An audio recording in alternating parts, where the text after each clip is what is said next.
여러분들은 강아지를 좋아하세요? 고양이를 좋아하세요? 동물들, 특별히 동물들 좋아하시는 분들이 있는데 나는 강아지를 좋아하는 것 같다. 아니면 나는 고양이를 좋아하는 것 같다.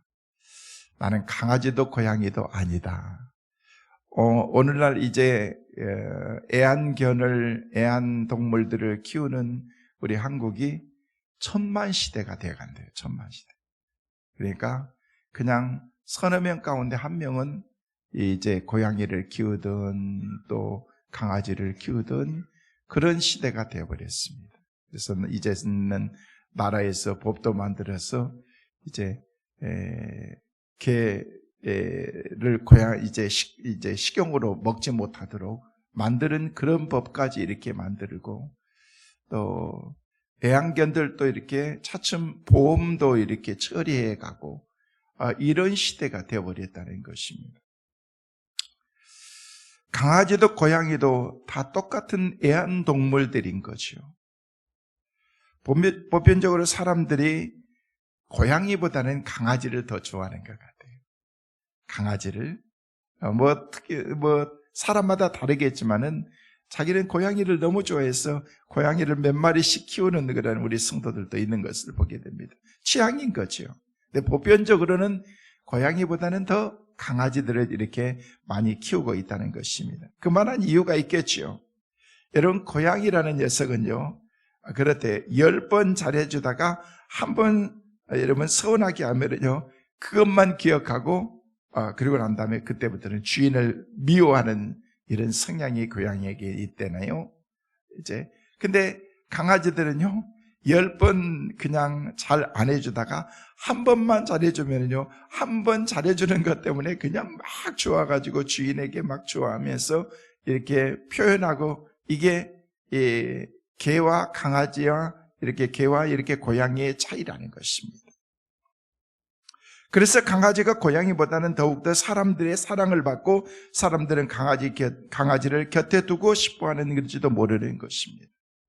요즘에 중국에서 이제 애완동물 로봇이 나왔어요. 그래서 그 동물이 이렇게 강아지가 얼마나 애교를 부리고 그냥 말도 잘 듣고 그런 애완 로봇이 나와가지고 그거를 키우는 그런 시대가 이렇게 돼 있습니다. 죄송합니다. 이렇게 표현을 해서. 이 세상에는 고양이 같은 사람이 있고, 죄송하지만 강아지 같은 사람이 있습니다. 10가지 좋은 일이 있다가 한 가지 어려운 일을 당하면 그것만 생각하고 살아가는 고양이 같은 사람이 있는가 하면은, 강아지처럼 한 가지 좋은 일이 있으면 그것을 생각하면서 찬양하고 감사하고 살아가는 사람이 있다는 것입니다. 하나님께서 이런 사람들을 곁에 두고 싶어 하고 하나님께서 이런 사람들을 사랑하는 거지, 그냥 아무리 잘하고 많은 어떤 일들을 했다고 할지라도 한 번의 실수, 그런 것들을 바라보면서 마치 그것이 그 사람의 전부인 양 생각하는 그런 삶을 사는 사람, 그게 바로 고양이 같은 사람이라는 거예요. 여러분, 하나님의 사랑을 받는 사람은요, 하나님께서 쓰시는 사람은요, 다 다른 것을 볼 수가 있습니다. 인간은 누구나 다 하나님 앞에 쓰임받고 싶어하고 하나님께 사랑받고 싶어하는 것이 우리 인간들의 마음이라는 것입니다. 저도 그렇습니다. 하나님께 더 사랑받고 싶고 하나님께 인정받고 싶고 하나님이 저를 더 많이 축복해 주시면 좋겠고, 이게 바로 제가 가지고 있는 그런 마음이고 여러분도 동일한 마음이라고 생각이 되어집니다. 여러분, 그릇이라고 다 쓰는 것은 아니잖아요. 여러분, 쓰임받고 사는 쓰임받는 그릇이 있는가 하면요, 쓰임받지 못한 그릇도 있는 것입니다. 그래서 영국 속담에는요, 그런 말이 있습니다. 왕의 밥그릇도 깨지면 개밥그릇이 된다라는 그런 속담이 있습니다. 아무리 왕이 귀하게 쓰이는 그릇이라고 할지라도 그것이 쓸모없는 그릇이면요, 왕에게 버림받게 된다는 거예요. 개밥그릇도 안 쓸지도 모르는 것입니다. 여러분, 교회의 사역은 지식이 있다고 하는 것도 아닙니다. 돈이 있다고 하는 것도 아닙니다. 더구나 이름이 어떤 그런 직분이 우리에게 주어졌다고 그 일들을 통해서 사역하는 것은 아니라는 거예요. 성경에 보면은요, 유능한 사람인데도 하나님께서 그를 쓰시지 않고 하나님께서 나중에는 그를 버리는 것을 볼 수 있고, 무능한 사람인데 하나님께서는요 너무 귀하게 존귀하게 쓰임받는 그런 사람들이 있더라는 것입니다. 오늘 본문의 말씀에 나와 있는 버림받은 사람의 대표를 우리는 사울의 모습을 볼 수가 있고, 쓰임받는 사람의 대표를 다윗이라고 하는 그런 사람을 우리는 발견할 수가 있다는 것입니다. 여러분, 우리가 하나님 앞에 하나님께서 우리를 인정하시고 그리고 우리를 택하셔서 부르시고 난 다음에 내가 너를 사용하겠다, 내가 너를 쓰겠다라고 그렇게 하나님이 말씀하신다는 거예요. 얼마나 귀한 일입니까? 여러분, 믿음이라는 것은요, 믿음은 어디서 온다고 생각해요? 믿음은 성경이 말씀하는 것처럼 믿음은 들음에서 나고 들음은 그리스도의 말씀으로 말미암는다라고 그렇게 우리에게 말하고 있습니다. 아주 귀중하고 단순한 믿음의 원리인 것입니다. 그런데 이 그리스도의 말씀이 언제 어떤 방식으로 우리에게 올지 알 수가 없는 거예요. 어떻게 보면요, 여러분이나 저나 이 한마디 말씀을 기다리고 있는 거예요. 어떻게 하나님께서 우리에게 말씀하시는 그 말씀에 하나님의 음성에 귀를 기울이면서 우리가 살아가는 거예요. 그러면서 그 음성을 듣고 하나님이 주신 믿음 안에서 우리가 조금씩 변화되면서 그렇게 우리가 믿음으로 살아가게 된다는 것입니다. 우리의 운명을 결정할 수 있는 그 한마디, 그 결정적인 말씀을 듣기 위해서 우리가 날마다 믿음 안에서 기다리고 영적으로 우리가 믿음으로 살아가고 있는 것입니다. 여러분, 다윗의 경우도 오늘 말씀해 보면은요, 12절 말씀해 보니까 뭐라고 말씀하고 있습니까? 이에 사람을 보내어 그를 데려오매 그의 빛이 붉고 눈이 빼어나고 얼굴이 아름답더라. 여호와께서 이르시되 이가 그니 얼마나 기름을 부으라 하시느니라. 여기 말씀 보니까 이가 그니라, 이가 그니라. 영어 쓰니까 This is the man 이라고 말하고 있습니다. 이 사람이다. 이가 그니라. 내가 택한 사람이 이 사람이다. 여러분, 이 사람이 그 사람이라는 것입니다. 한마디로 다윗이 운명이 결정되는 것은 하나님의 메시지가 그에게 들린 것입니다. This is man. 이 사람이 내 사람이다. 이 사람이 그 사람이다. 반대로 다윗의 형들의 경우에는요, 그가 아니라고 말하고 있다는 것입니다. 얼마나 냉정합니까? 다윗이 큰아들부터 시작해서 둘째 아들, 셋째, 넷째, 다섯째, 여섯째까지 한 명씩 지나갈 때 보니까 얼마나 준수하고 잘생겼고, 첫째를 보자마자 사무엘이 뿔을 들면서 준비하면서 부으려고 하는 순간 하나님께서 No, 아니야. 그는 아니야. 라고 그렇게 하나님 말씀, 사무엘이 그냥 깜짝 놀라서 내가 실수했구나. 두 번째 보니까 두 번째도 너무 준수하고 셋째, 넷째, 다섯, 여섯째까지 지났는데도 하나님께서는 No 라고 그렇게 말씀하신다는 것입니다.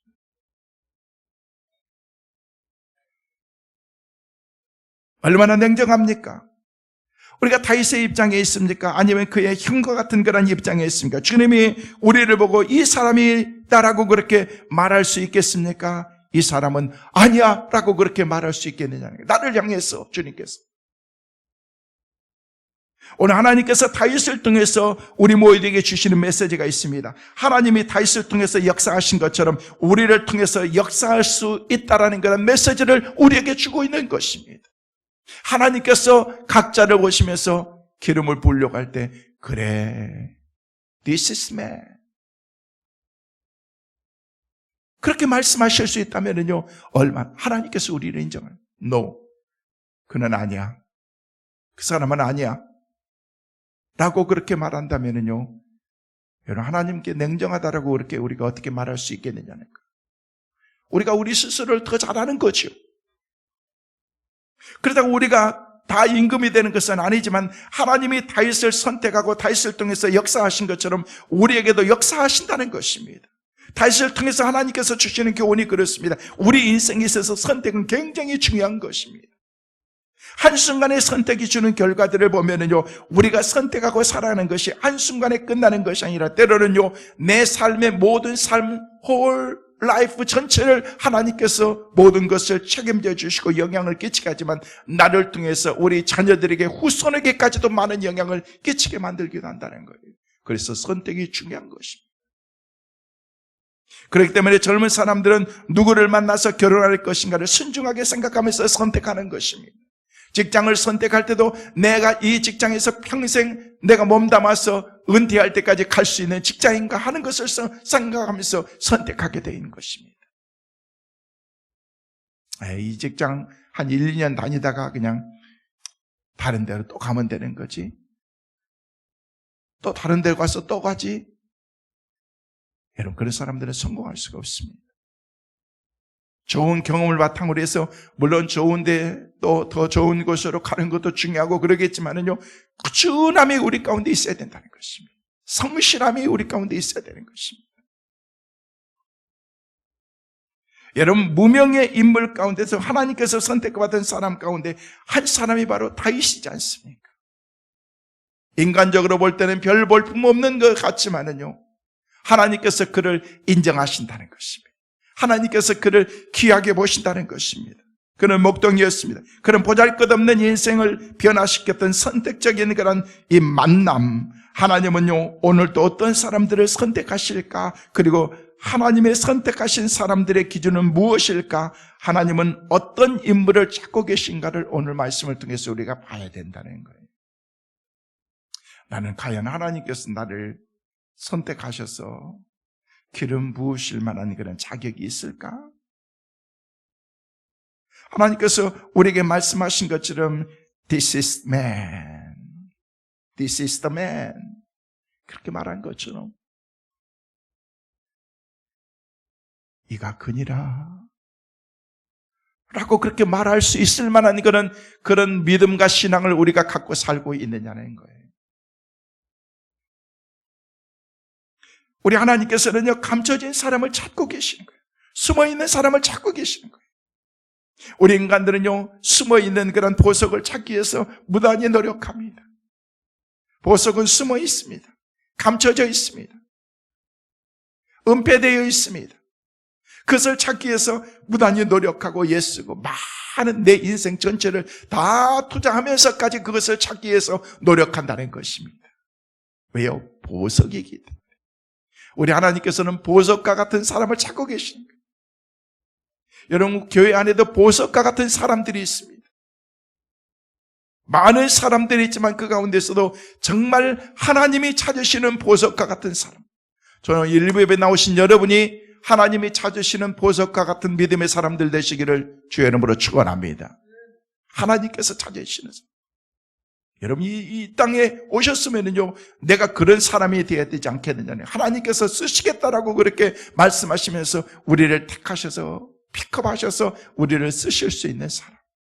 이 사람이 바로 보석과 같은, 그냥 쓸모없이 아무데나 막 버려지고 소홀히 여기고 그냥 저 뒤 헛간에 그냥 다 버리는 그런 존재가 아니라 너무너무 소중해서 내 삶을 아끼고 가꾸고 그런 보석과 같은 사람.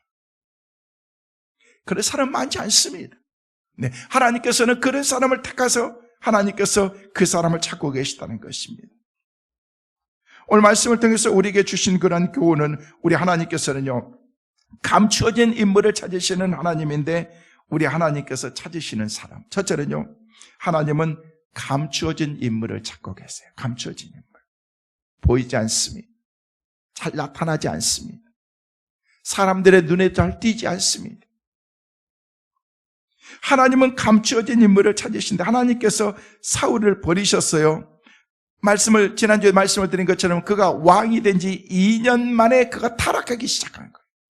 자기의 그 겸손함을 다 잃어버린 거예요. 내가 왕인데 하면서 교만하기 시작했다는 것입니다. 그래서 타락하기 시작한 것입니다.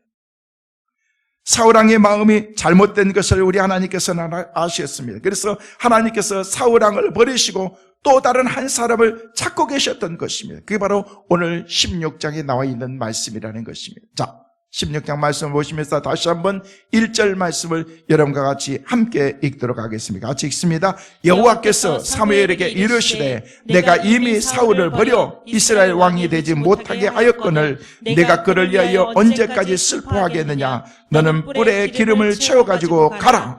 내가 너를 베들레헴 사람 이새에게로 보내리니 이는 내가 그의 아들 중에서 한 왕을 보았느니라 하시는지라. 여기 말씀이 보니까 가라, 이새 집으로 가라, 베들레헴으로 가라.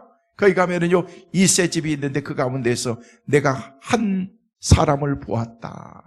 그의 아들 중에서 한 왕을 보았다. 하나님께서 말씀하시는 거예요. 이새의 집안이 저 베들레헴 시골입니다. 근데 촌 구석에 있는 그런 그 집에서 많은 아들들이 있는데 그 가운데서 한 왕을 하나님께서 보았다는 거예요. 이미 사울을 하나님께서 버리시면서 하나님께서 말씀하시면 왕을 보았다라고 그렇게 말하고 있다는 것입니다. 하나님께서 말씀하신 것입니다. 내가 사울을 버렸다. 왜 버렸을까요? 하나님이 버리시는 이유가 있습니다. 그 이유는요, 사무엘상 15장 23절과 26절에 보면은요, 분명하게 우리에게 나와 있습니다. 자, 사무엘상 15장 23절 말씀 같이 보십니다. 이를 거역하는 것은 점치는 죄와 같고 완고한 것은 사신 우상에게 절하는 죄와 같음이라. 왕이 여호와의 말씀을 버렸으므로 여호와께서도 왕을 버려 왕이 되지 못하게 하셨나이다. 사울이 왕을 버린 거예요. 여호와를 버린 것입니다. 그 뒤에 26절 말씀에도 보니까 우리에게 그렇게 말씀합니다. 계속해서 읽습니다. 사무엘이 사울에게 이르되 나는 왕과 함께 돌아가지 아니하리니 이는 왕이 여호와의 말씀을 버렸으므로 여호와께서 왕을 버려 이스라엘 왕이 되지 못하게 하였음이니이다. 여기 이 말씀 보니까 하나님께서는요 이제 왕이 여호와의 말씀을 버렸다는 거예요. 여호와의 말씀을 버렸기 때문에 여호와께서 왕을 버리겠다라고 그렇게 말씀하시면서 계속해서 주님이 우리에게 강조하고 계신 거예요. 두 번이나 강조하시는 말씀이 뭡니까? 하나님께서 왕, 당신을 버린 것은 하나님의 말씀을 버렸기 때문이다 라고 그렇게 말하고 있습니다. 하나님의 말씀을 버렸다는 것은 하나님을 버렸다는 것입니다. 말씀을 주신 하나님을 버렸다는 그런 말씀이라는 것입니다. 사랑하는 성도 여러분, 저와 여러분이 가장 중요하게 생각하게 될 것이 뭔지 아십니까? 그것은 하나님의 말씀을 우리 삶 가운데 소중하게 생각해야 된다는 것입니다. 말씀을 소홀히 여기지 마십시오. 하나님의 말씀을 생명의 말씀, 내 영혼을 살리는 말씀으로 소중하게 여기는 그 마음이 내 마음속에 있을 때 하나님을 경외하는 그런 그 마음이 그 가운데서 나오게 되어 있다는 것입니다. 그것은 하나님의 말씀, 이 말씀을 소중하게 여기는 것입니다. 여러분, 초대교회가 구제 문제 때문에 교회 안에 문제가 많이 있었습니다. 구제는 중요한 것입니다. 경건의 척도이고 또 성숙한 사람의 척도 가운데 하나가 구제하는 것인데, 그러나 구제 문제가 생겼을 때 사도들이 한 말이 있습니다. 그 말이 뭔지 아십니까? 사도행전 6장 2절 말씀에 보니까 우리에게 그렇게 말씀하십니다. 같이 보십니다. 12사도가 모든 제자를 불러 이르되 우리가 하나님의 말씀을 제쳐놓고 접대를 일삼는 것이 마땅하지 아니하니. 하나님의 말씀을 제껴놓고 하나님의 말씀을 무시하고 하나님의 말씀을 떠나고 하는 것은, 이 모든 것은 아무런 가치 의미가 없다는 것이죠. 우리의 삶에 하나님을 없이 살아가는 삶은요, 그 삶이 가치가 없다는 것을 우리에게 말하고 있는 거예요. 아무리 중요하다고 하지만은요, 하나님의 말씀을 제껴놓고 아무리 중요하다고 말하지만은요, 공개를 일삼는 것이 마땅치 아니하다라고 그렇게 우리에게 강조하고 있습니다. 우리가 하나님의 말씀을 버리면은요, 하나님이 우리를 버리시고, 우리가 하나님의 말씀을 제쳐놓으면은요, 하나님께서 우리의 삶을 제쳐놓으실 거예요. 원래도 많은 성도들이, 많은 교회들이 하나님의 말씀을 붙잡지 않고 비영적인 것을 붙잡고서 살아가려고 하는 그런 사람들이 많이 있다는 거예요. 때로는요, 그냥 무직하지만은요, 교회 안에서는 하나님의 말씀으로, 여러분, 그래야 우리의 영혼이 살 수가 있기 때문에 그런 거예요. 성도 여러분, 우리가 분명하게 알아야 됩니다. 성도는요, 하나님의 말씀을 붙잡아야 됩니다.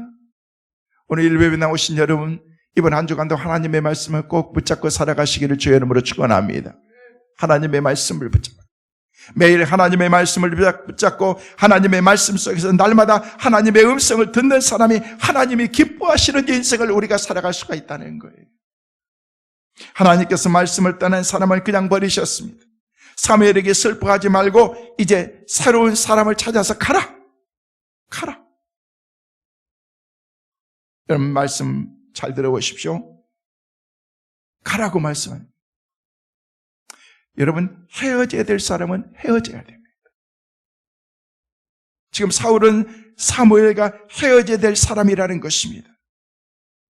이런 말씀을 드리면 또 내 가정에 적용해가지고 저 엔수 같은 인간 헤어져야 될 사람은 헤어지라고 목사님 말씀하신 그 얘기가 아니고 예를 들면 아브라함과 롯의 사이, 하나님께서 그 사이를 기뻐하시지 않았습니다. 하나님께서 아브라함에게 제일 싫어하는 것 가운데 하나가 롯과 같이 함께하는 거였습니다. 아브라함은 외롭지요. 그래서 사랑하는 조카, 그냥 자식과 같은 그런 그 조카를 데리고 같이 떠났습니다.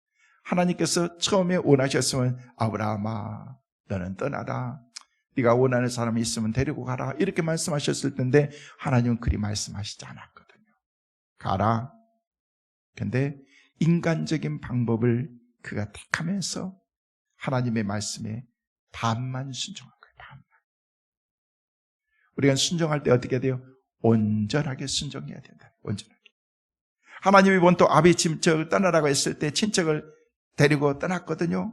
롯은 아브라함을 떠나면 저주인 것입니다. 괴로운 것입니다. 근데 아브라함은 롯과 함께 있기 때문에 힘든 거예요. 그래서 하나님께서 떠나라, 헤어지라.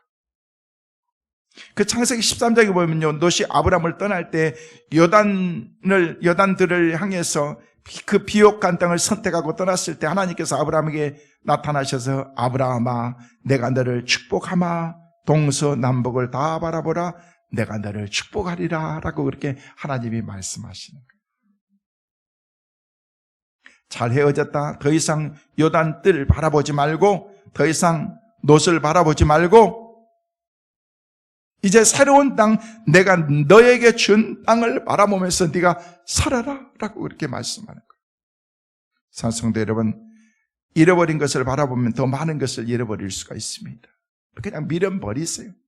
이미 떠나버렸는데, 잊어버렸는데 그거 막 붙잡고 막 애석하고 안타까워하고 내가 그러면은요 여러분 마음만 상하는 거예요.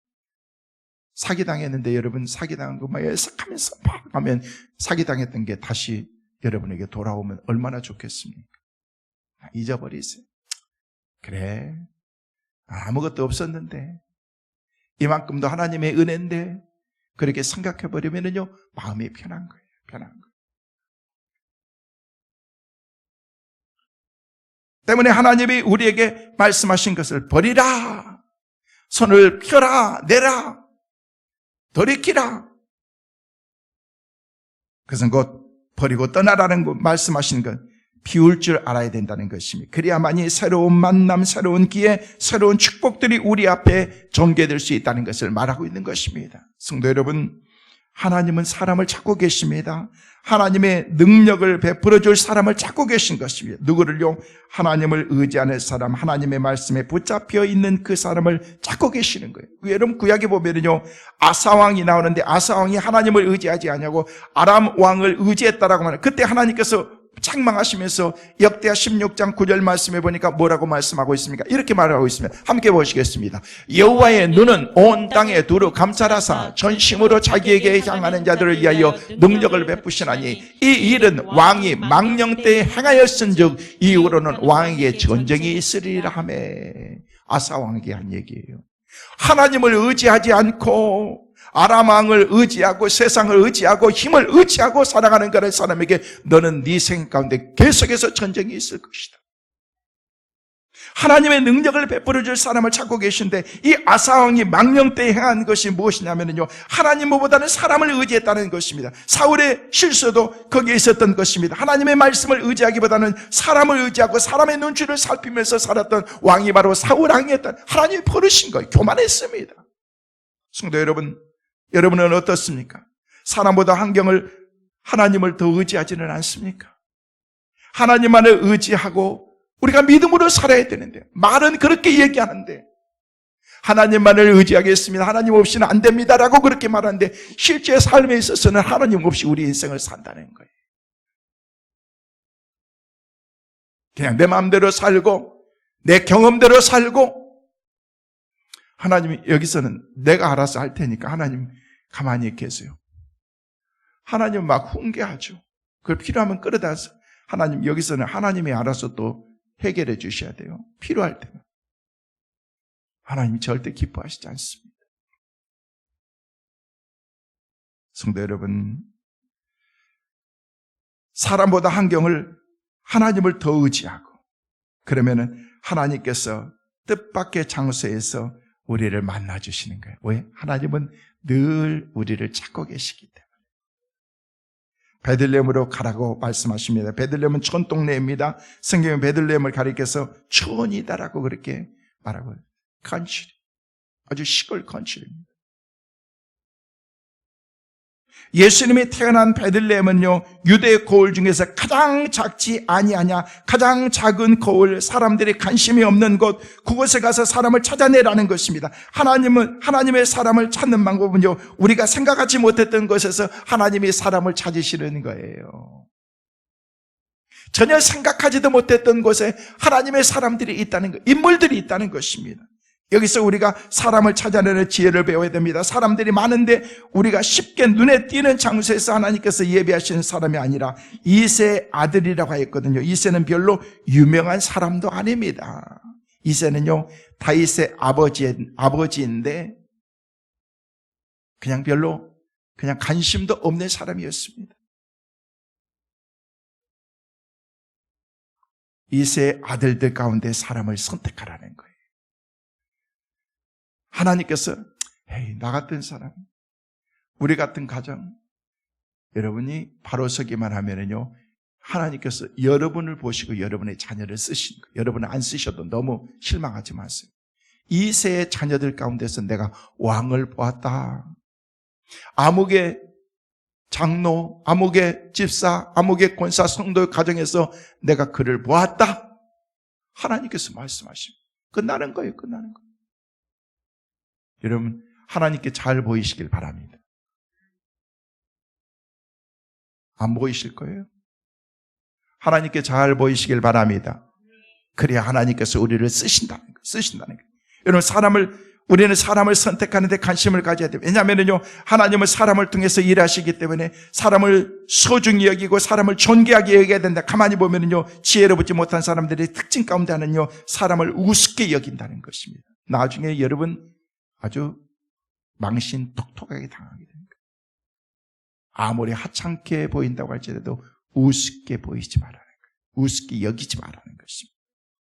사람을 우습게 여기는 사람들의 특징 가운데 하나는요, 자기를 또 우습게 여기는 거예요. 여러분, 사람을 무시하면요, 여러분 무시당합니다. 여러분이 존경받고 싶으세요? 사람들을 존경하세요.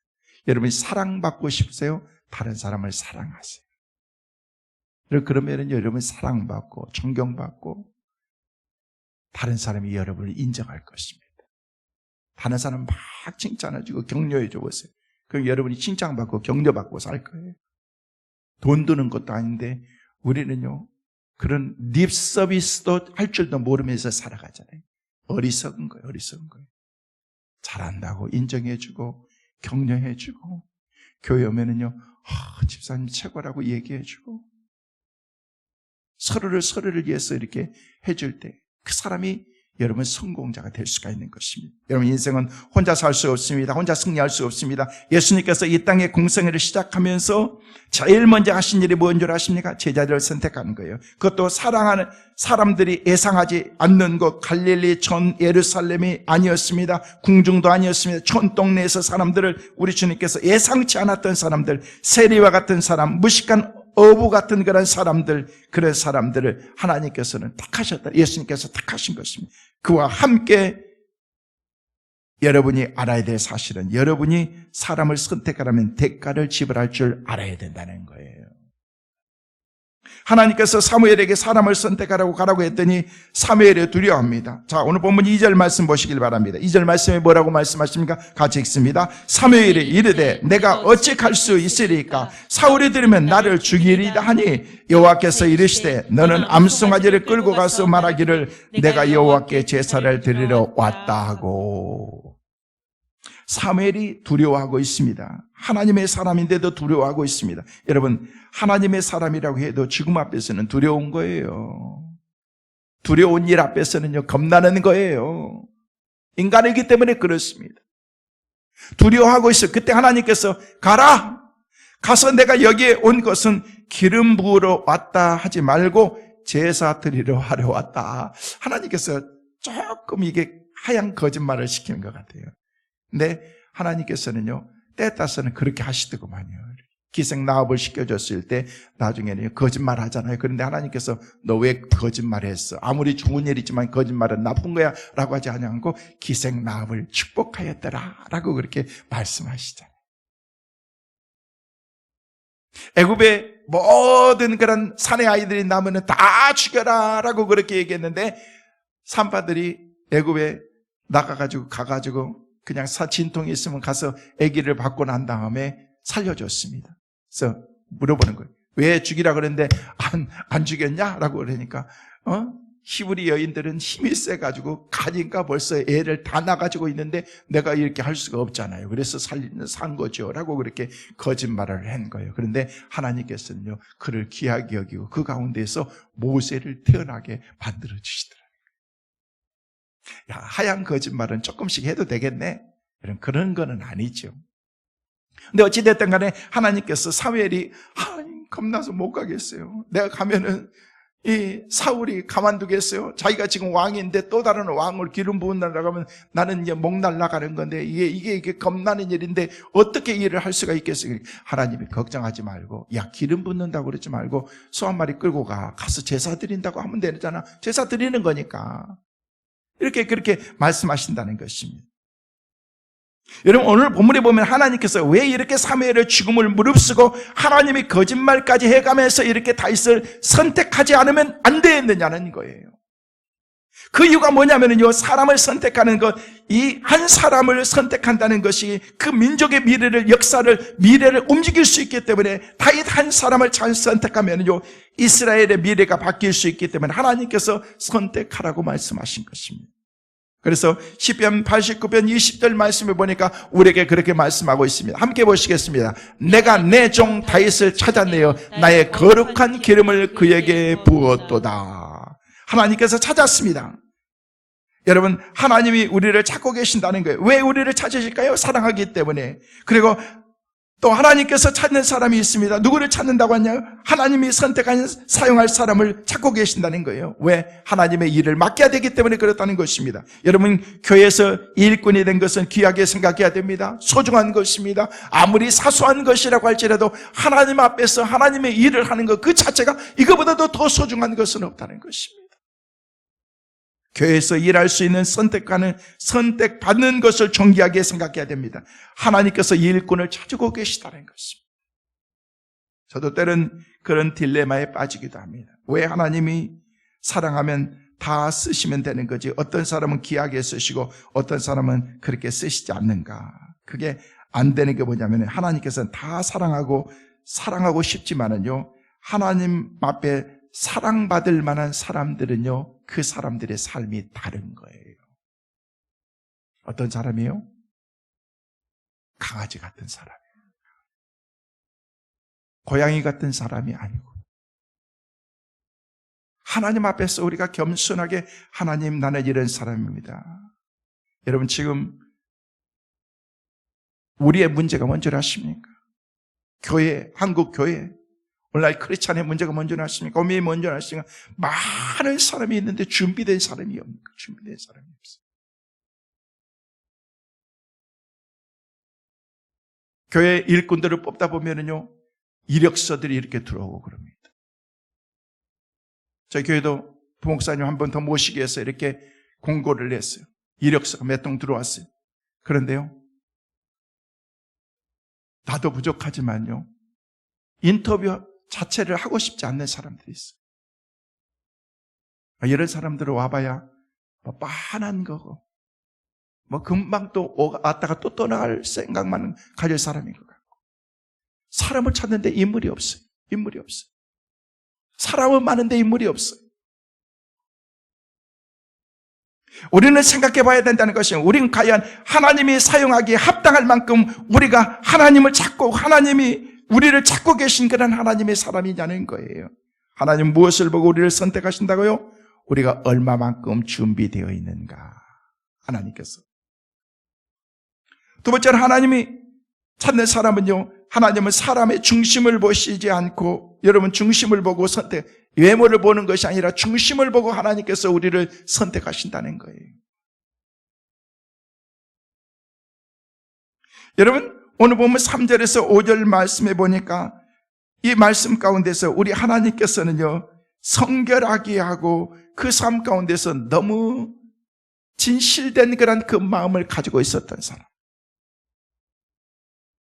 베들레헴 사람들이 놀랐습니다.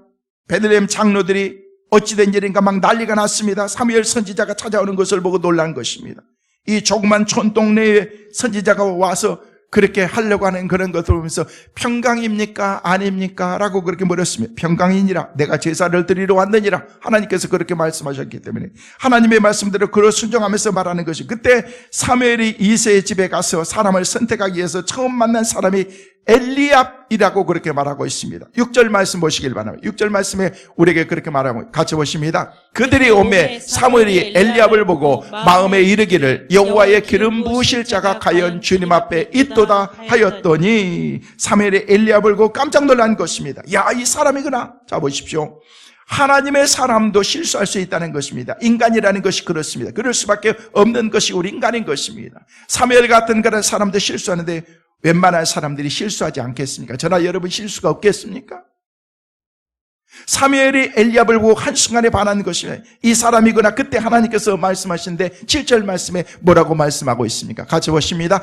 여호와께서 사무엘에게 이르시되 그의 용모와 키를 보지 말라. 내가 이미 그를 버렸노라. 내가 보는 것은 사람과 같지 아니하니 사람은 외모를 보거니와 나 여호와는 중심을 보니라 하시려. 와, 하나님 대단하세요. 아무리 하나님이시지만요, 내가 그를 버렸다. 버린 카드라는 것입니다. 걔 묻지 마라. 하나님은 중심을 보신다는 것입니다. 사람은 외모를 볼 수밖에 없습니다. 때문에 여러분에게 지혜가 필요합니다. 여러분들이 사람들 앞에 나갈 때는요, 여러분의 외모를 중요하게 여기십시오. 왜냐하면 사람들은 우리의 외모를 보고 판단하기 때문에 그렇습니다. 그러나 여러분들이 사람을 만날 때는 사람의 외모를 보지 마십시오. 무슨 말인지 알겠어요? 여러분, 외모를 잘 가꾸라는 거예요. 그러나 여러분이 다른 사람을 볼 때는 외모를 보지는 말라는 것입니다. 첫 이미지는 중요합니다. 여러분이 처음에 보여지는 그런 이미지. 그러나 그 이미지가 전부는 아닙니다. 내면 속에 가지고 있는 여러분의 참다운 모습이 또 있기 때문에 그렇습니다. 하나님께서는요, 우리의 외적인 것보다도 더 중요하게 여기신 것이 바로 우리의 heart, 우리의 마음, 우리의 내면 세계. 그것을 하나님께서 보고 계시는 거예요. 본문의 사무엘이라고 하는 귀한 손님이 이제 온 것입니다. 대단한 떠들썩합니다. 그리고 집안의 사람들을 택해서 왕을 삼겠다고 얘기를 하면서 첫째, 둘째, 셋째, 넷째, 다섯, 여섯째 다 갔습니다. 그런데 하나님께서 no 계속해서 말씀하십니다. 이제 없습니다. 사무엘이 깜짝 놀란 거예요. 이게 다입니까? 라고 했더니 다는 아니고 하나가 더 있는데 하나가 누굽니까? 하나가 막내, 말째, 그 막내가 있는데 지금 어디 있습니까? 저기 그냥 들에서 양을 치고 있는 거예요. 다 3일 선지가 오니까 막 준비하고 복장 갖추고 그냥 막 갖추가지고 다 준비하고 내가 기름 부음을 받아야지, 왕으로 내가 돼야지라고 그렇게 하고 있으니까 이새가 가만히 보니까 야 다윗, 야 막내, 다윗이라고 다 하지 않고 오늘 말씀하니까 막내 너 그 들에 가서 그 형들이 하다가 들어온 거 있잖아, 그 양들 좀 돌보고 네가 가서 하고 있어. 그래서 막내가 있습니다. 막내, 이름도 없습니다. 막내 나가서 일이나 해. 근데 하나님께서 양치는 다윗을 보신 것입니다. 그리고 아버지의 한 마리의 양을 위해서 목숨을 걸고 성실하게 지키고 있는 그런 다윗을 하나님께서는 보신 것입니다. 사무엘상 17장 34절 35절 말씀에는 우리에게 그렇게 말씀하고 있습니다. 같이 보십니다. 다윗이 사울에게 말하되 주의 종이 아버지의 양을 지킬 때 사자나 곰이 와서 양떼에서 새끼를 물어가면 내가 따라가서 그것을 치고 그 입에서 새끼를 건져내었고 그것이 일어난 나를 해하고자 하면 내가 그 시험을 잡고 그것을 쳐주겠나이다. 다윗이 성실한다는 것을 아무도 보지 않는 곳에 그가 성실한 삶을 살았다는 거예요. 그런데 성실한 삶을 들판에서 그렇게 살았는데 하나님은 다 보고 계셨다는 거예요. 할렐루야. 하나님은 여러분의 삶을 이번 한 주간도 보고 계실 것입니다. 여러분이 들판에서 혼자 몸부림치면서 그냥 이리와 싸우고 있을 때, 악한 영과 싸우고 있을 때, 신앙의 갈등을 겪고 있는 그런 현장에서 내가 몸부림치면서 싸우고 있을 때 하나님께서 보신다. 하나님께서. 저는 생각합니다. 이 시대가 성실하고 진실한 사람들이 인정받고 존귀하게 쓰임받는 사람들이 더 많이 있었으면 좋겠다. 깨많고 실수 부리고 똑똑하고 잘난치하고 잔머리 굴리고 그런 사람이 하나님 앞에 쓰임받는 것이 아니고 우직하게 하나님 앞에서 성실하게 믿음으로 살아가는 그 사람들, 하나님께서 그 사람들을 사용하신다는 것입니다.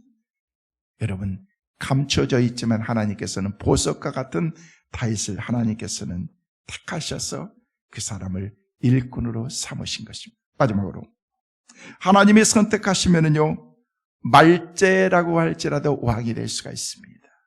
부족하다고 할지라도 하나님께서는요, 기가 막힌 그런 하나님의 사람으로 자, 오늘 보면 11절 말씀 같이 읽습니다. 시작. 또 사무엘이 이새에게 이르되 내 아들들이 다 여기 있느냐? 이새가 이르되 아직 막내가 남았는데 그는 양을 지키나이다. 사무엘이 이새에게 이르되 사람을 보내고 그를 데려오라. 그가 여기 오기까지는 우리가 식사 자리에 앉지 아니하겠노라. 말제입니다. 이름도 없습니다. 자기들끼리 이름을 부르지도 않았습니다. 야 말제, 야 막내. 그런데 하나님께서는 선택하시니까 말제가 왕이 되는 것이 마지막까지 집요하게 물고 늘어지는 이 사무엘의 집요함을 우리는 볼 수가 있습니다. 식사 자리도 앉지 않겠다는 것입니다. 마지막 말제를 데리고 올 때까지 여러분, 하나님께서 왜 이런 사람을 선택하실까요? 이름도 없는 사람, 형제들도 인정하지 않고 아버지도 소홀하게 여겼던 다윗. 성도 여러분, 여러분이 혹 잊혀진 존재와 같고 말제와 같은 그런 존재와 같다라는 그런 생각이 들기도 할 것입니다. 그러나 염려하지 마십시오. 걱정하지 말고 낙심하지 마십시오. 아직 끝나지 않았습니다. 이 말제가 왕이 될 줄 누가 알았겠습니까? 그러나 하나님께서는 다 준비하고 계셨던 것입니다. 하나님이 함께 하시고 성령님이 임하시면은요, 인생이 놀라운 것은 하나님의 은혜로 이렇게 변화될 수가 있다는 것입니다. 그래서 오늘 마지막 13절 말씀에는 우리에게 그렇게 말씀하십니다. 같이 보십니다. 사무엘이 기름 뿔병을 가져다가 그의 형제 중에서 그에게 부었더니 이날 이후로 다윗이 여호와의 영계에 크게 감동되니라. 사무엘이 떠나서 라마로 가니라. 여기 말씀에 이날 이후로 다윗이 하나님의 성령으로 충만한 그런 하나님의 사람이 되었다는 거예요. 오늘 이 시간 여러분에게 이 성령 충만한 하나님의 은혜가 임하시기를 주의 이름으로 축원합니다. 막내, 들에서 양이나 치고 있는 그런 별 볼 일 없는 그런 사람이지만 하나님께서 그를 사용하시면서 놀라운 그런 하나님의 은혜로 세워주신 것을 볼 수가 있습니다. 우리 교회가 성령님을 사모하는 교회, 우리 성도들이 성령님을 사모하고 하나님의 영이 임하는 성도 교회, 하나님께서 주신 축복의 교회가 되어야 됩니다. 다윗과 같이 하나님께서 찾으시는 사람, 지금보다도 더 존귀하게 쓰임받을 수 있는 사람, 우리 교회, 그리고 우리 한국 교회, 우리 모두가 꼭 되시기를 주의 이름으로 축원합니다.